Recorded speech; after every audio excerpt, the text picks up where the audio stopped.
Hey friends, how's it going? Ash here. Welcome back to Gents. Hope that you're doing well. Just like when it comes to a good meal, you don't have to always pay 3 Michelin star prices to have something that tastes amazing. Likewise with fragrances, you don't always have to spend huge money to smell great. And with that in mind, I have for you guys 10 different fragrances that are not gonna break the bank, not super expensive, but will still have you smelling great to the vast majority of people out there. We're talking people pleasers, compliment pullers, super versatile fragrances, you know the deal, bro.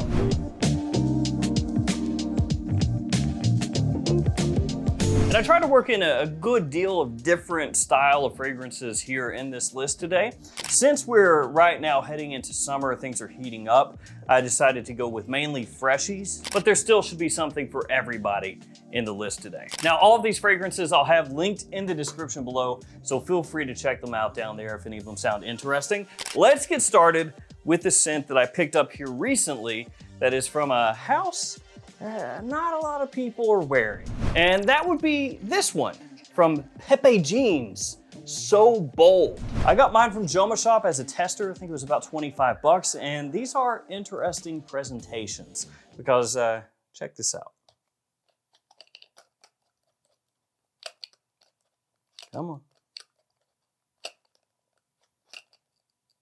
Is it just permanently stuck on? I think it's permanently stuck on there. Don't check this out. I look like a buffoon now. Thanks, Pepe Jeans. Anyway, when you get this in, it will actually be 2 separate pieces. So when you open up the box, you'll be like, is this broken? Because you'll see this bottle, and it will have nothing on top of it. You'll just see like the little neck of the atomizer sticking up there. And actually there's a separate part in the box you lift up, and it has the cap, and you actually have to screw it into place yourself. I don't think I've ever seen that before from another fragrance. A really strange little quirk as far as the presentation goes. But once you screw this part in, which you can see me unscrewing it, but it feels like it's kind of snapped into place now, which I guess makes sense as far as like the actual atomizer itself. So I don't want to yank it off and potentially damage it there.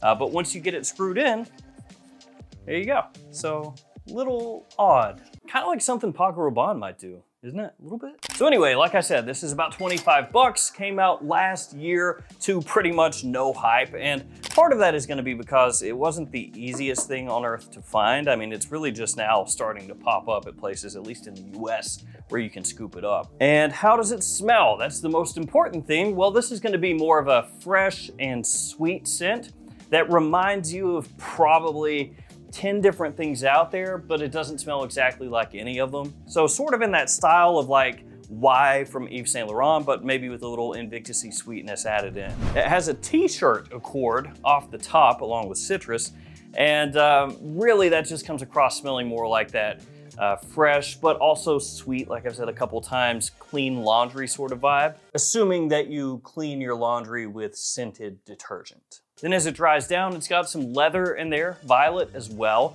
It doesn't go into like a Fahrenheit style or anything like that.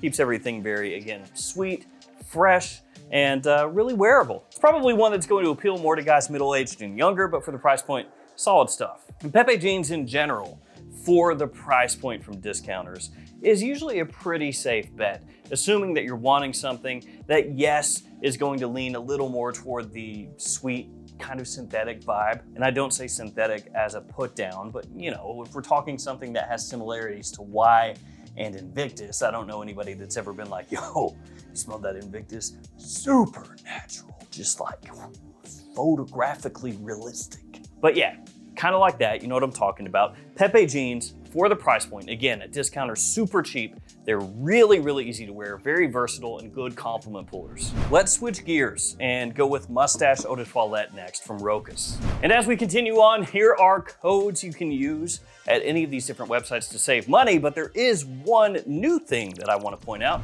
I am starting up a mailing list. It's going to be in the description. Feel free to click on the link and go ahead and sign up. Basically what I'm gonna be doing is giving you guys deals as they pop up. I'm also gonna be trying to work to get exclusive deals solely for my mailing list. So basically, if you're part of the mailing list, you'll get the deal, but Nobody else will. And I'm also gonna do some written reviews from time to time as part of that newsletter. So I'll talk about some fragrances in written form that I won't cover on the channel. So if that sounds interesting to you, feel free to sign up for that. It is free, no cost whatsoever, and I am not going to spam you with constant emails. That's not the plan at all.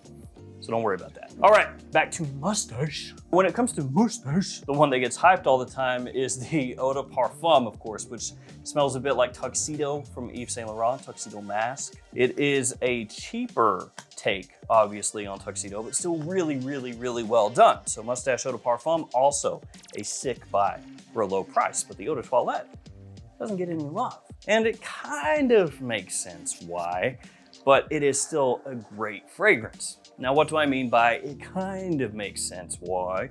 Well, this one has a strong similarity to fragrances from the past, which is probably not a surprise because when you look on the front, it says original 1949. And it would be weird if it said original 1949, and then when you spray it on, it smells like Invictus meets Stronger with You, which maybe somebody should do that. Probably do pretty well. Or have they done that? I think maybe there's actually some stuff out there that kind of is like that. Oh, yeah. So it has lemon and bergamot off the top. Nice, citrusy, but again, kind of a throwback style to it, especially with that lemon in the front. Lavender and neroli, oak moss, and musk as it dries down. It's gonna remind some people of Eau Sauvage Eau de Toilette from Christian Dior. And for God's sake, don't get that confused with Dior Sauvage Eau de Toilette. Eau Sauvage Eau de Toilette is way different from Sauvage Eau de Toilette, just so like there's no confusion there. Super classy, very bright, very masculine, and even though it has that throwback style, it's done in a bit of a more modern way. By that I mean it's smoother, not as abrasive. Sometimes with old school fragrances, especially with a lot of lemon off the top, it can be very sharp, and some people really like that, but this one takes the edges off. Look at this honking mess of a bottle. That is huge. Issey Miyake's l'Odyssée Sport. Issey Miyake really a tale of two houses when it comes to pricing at discounters. They have some fragrances that are straight up bargain bin pricing. Stupid cheap, basically giving them away for free. That's the category this falls into. Then you have other fragrances from the house that are harder to find and are way more expensive. That being said, they have gems on both sides of that pricing structure. The cheapy side and the more rare, expensive side. Miyake has some bangers. I got this monstrous size bottle, 200 milliliters, for way cheap back in the day. It was actually cheaper at the time to get this size than the normal size, which is why I have it. So this one is gonna give you a similar feel to the original l'Odyssée, which is at this point basically a modern masterpiece, a modern classic, if you wanna call it that. But the Sport has a little sweeter citrus, the way that it comes across, grapefruit being one of the main citrus notes in here. Also has a really nice modern masculine woodiness as it dries down. Vetiver gonna be one of the main notes there, which I'm a big fan of. It doesn't have quite that yuzu blast, that bit of tang that the original l'Odyssée has, but some people are gonna prefer that here, find it more easy to pull off. Not that the original l'Odyssée is difficult to pull off or anything like that, but some people like to just roll with what they know. Grapefruit and bergamot and yuzu is a little bit different. This is absolutely not just a sport fragrance. Don't think of it like that. This is really just a spring, summer, anytime fragrance. And the quality is really nice for the price point as well. Like I said, Issey Miyake has a lot of good stuff for low prices, and also really good stuff for stupid prices. Let's go with a clone next. It is Lattafa's Sucrot, and this is a clone of Acqua di Gio's Profumo. Yes, Acqua di Gio Profumo in a Narciso Rodriguez looking bottle, at least the shape. And this one is goofy cheap. It's like 20 bucks a lot of places. On the high end, 25. Yeah, whole $25 for a 100 ml size bottle. 25 cents per milliliter on the high end. You don't need to look at what Profumo's going for. It's just gonna get higher and higher. So let's not even bother with that. Because I'll look at the prices right now and get depressed. And then it's gonna get worse, 6 months from now, and then even worse 6 months after that. Actually, I'm gonna punish myself. I wanna look. Good luck getting that, bro. Somebody's asking $430. $430 again. I mean, that's a 6 ounce bottle, but still 151, 290. Yeah, no thanks. I don't know about you, but 25 or 20 sounds a lot better. Now, it's not the exact same as Acqua di Gio Profumo, but I can tell you for that price difference, I'd be just fine rolling with this. Nice citrusy opening. It's got that aquatic feel you would expect from a fragrance that's duping Acqua di Gio. And overall, for the price point, it is a steal. And we need more fragrances like this that give us alternatives to a very expensive discontinued scents. Since we're talking about scents that are close to Acqua di Gio, let's go Chrome Extreme next. This one has green mandarin, C notes, and juniper, and smells similar to Acqua di Gio Profundo, only for less. And when I say Profundo, I'm talking the original Acqua di Gio Profundo, since now there is a new Profundo. Armani, up to no good. Started making trouble in my fragrance neighborhood. So this one has a really nice zinginess, again, very fresh. And this one I think is really, really fantastic when you consider the price point. Azzaro Chrome fragrances, by and large, really cheap at discounters. And yet they are fragrances that you can usually, at least in spring and summer, wear about anywhere. And they do have some standouts that are better than even the average Chrome as far as bang for buck, and this is one of those. If memory serves, you can still find this 50 ml size like I picked up for 30 bucks or less, depending on where you're shopping. So we've already talked about some really cheap fragrances here. Under 30 bucks, 25, under 25, but the next one I believe is the cheapest of them all, and it's this Guess Seductive Blue. Guess fragrances pretty much always gonna be really cheap. We're talking about from discounters. Frankly, even at retail, pretty cheap. Not all of them are worth buying, even at their very affordable price points, but this is one that is. And the atomizer is actually pretty good on this one too. If I can find it, there it is. Not too bad. Not the greatest, but for sub 20 bucks, I'll let it slide. Because you can find this one a lot of times for under 20. This fragrance is almost like La Nuit de L'Homme Bleu Electrique before La Nuit de L'Homme Bleu Electrique. So obviously this came out before that one, but the idea behind it is kind of similar because this is a cardamom forward fragrance with a fresh, almost blue aspect to it, hence the name, Seductive Blue. And it does have similarities to La Nuit de L'Homme, the original.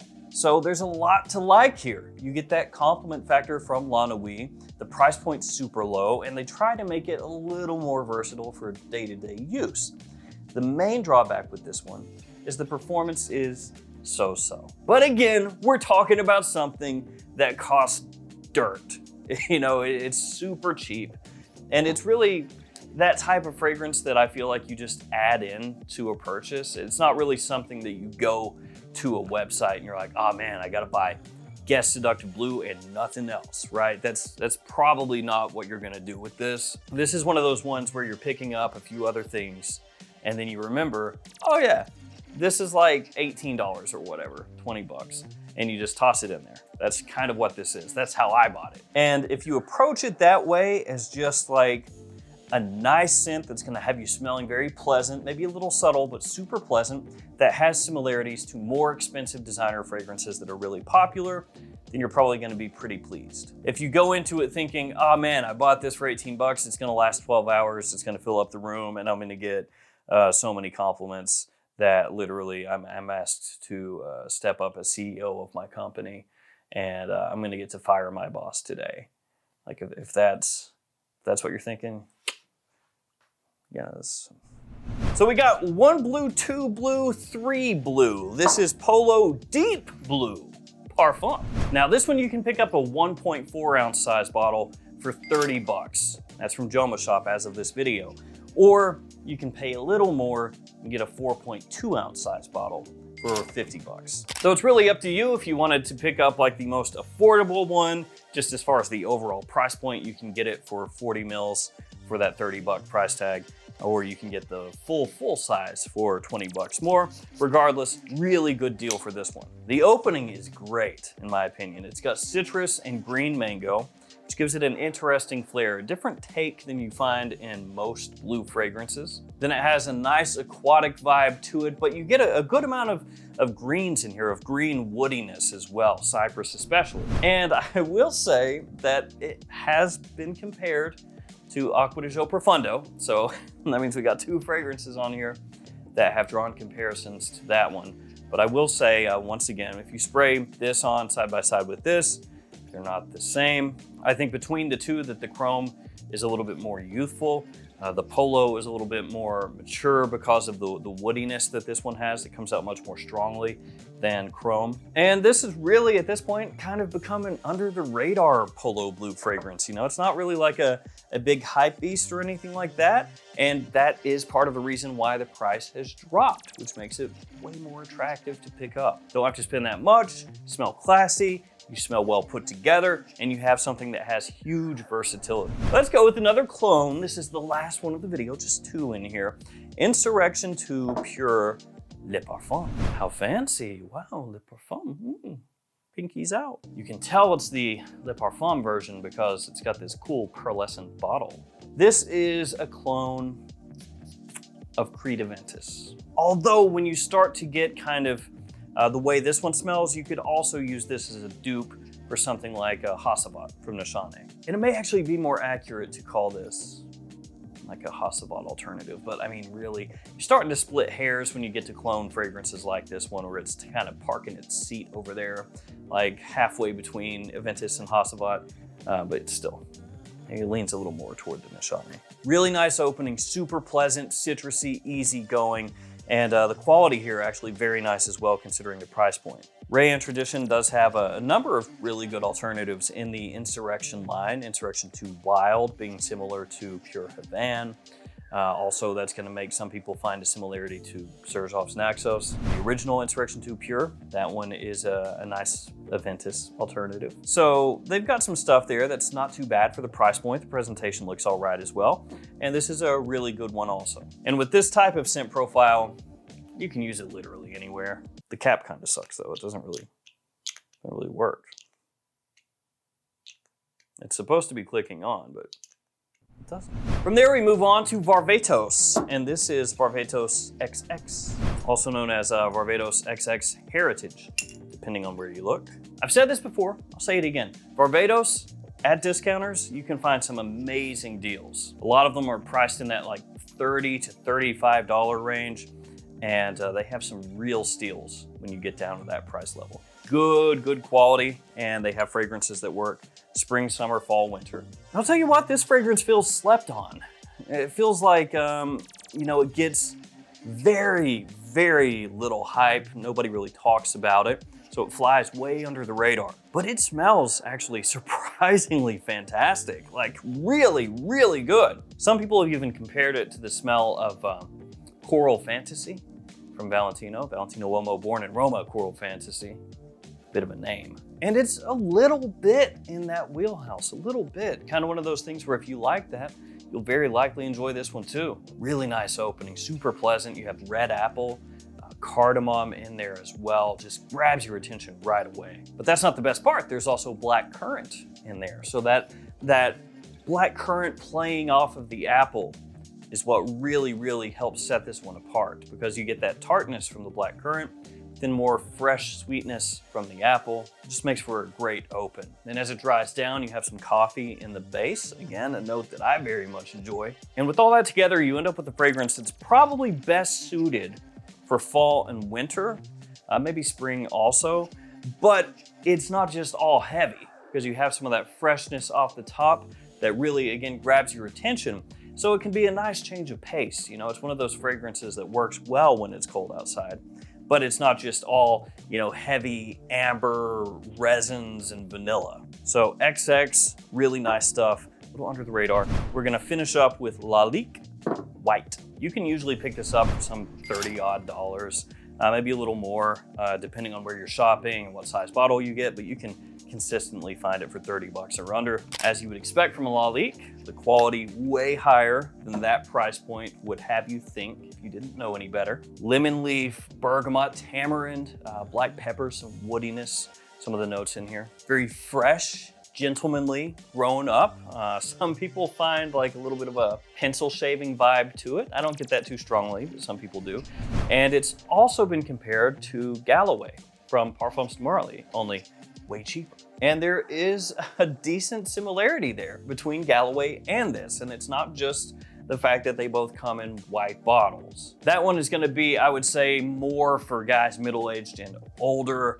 I would think younger guys probably gonna want something that's a little bit sweeter, maybe a little bit bigger in terms of performance. But if you want something very classy that can also be elegant and work well during casual situations, also check that stuff out. Or if you just want a budget Galloway, that too. So there we go, 10 fragrances that prove you don't have to be rich to smell amazing. And these are obviously not the only ones, these are just some. And I really try to actually put some in here that I've not talked about for a while, or ever in some circumstances. So yeah, there are hundreds more I could point you to.